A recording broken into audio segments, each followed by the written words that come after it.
Assalamualaikum warahmatullahi wabarakatuh. Perkenalkan, nama saya M. Rizal dari Ekonomi Syariah kelas ES6. Di sini saya akan menjelaskan tentang pembentukan peradaban periode kenabian. Nah, pembentukan peradaban periode kenabian yaitu ada dua. Yang pertama fase Mekah dan fase Madinah.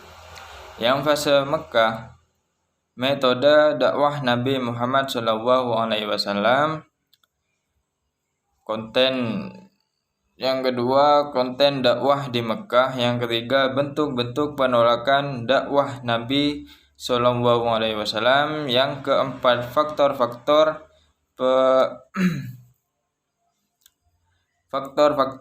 penolakan dakwah Nabi Muhammad.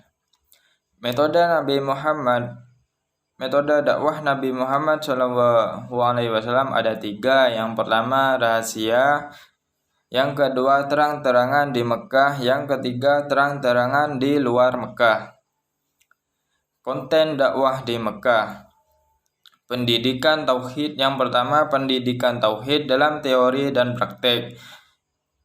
Pengajaran Al-Quran. Bentuk-bentuk penolakan dakwah Nabi SAW. Yang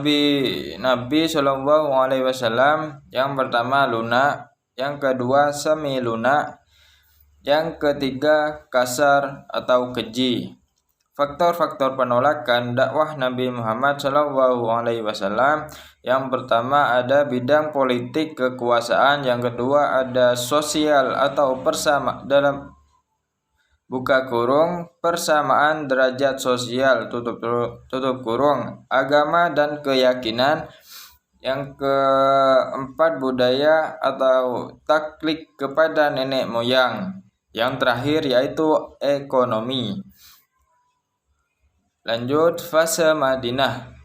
Yang pertama mendirikan masjid, mempersaudarakan antara kaum Ansor dan Muhajirin, perjanjian saling membantu antara sesama kaum muslimin dan bukan muslimin.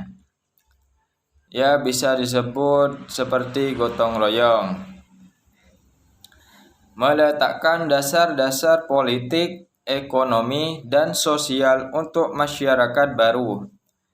Meletakkan yang kelima yaitu mengadakan perjanjian dengan seluruh penduduk Madinah.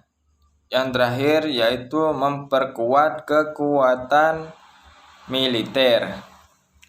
Pembentukan peradaban Islam pada masa kenabian.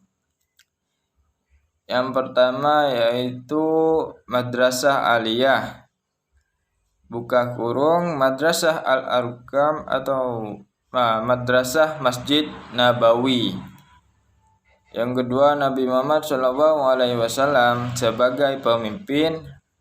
Yang ketiga ada penerapan syariat Islam.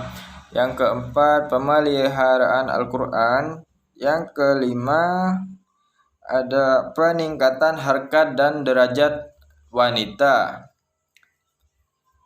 Yang keenam pengajaran baca dan tulis.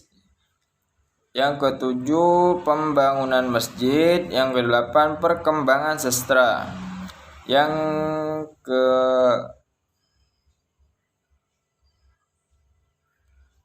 kedelapan ada perkembangan sastra.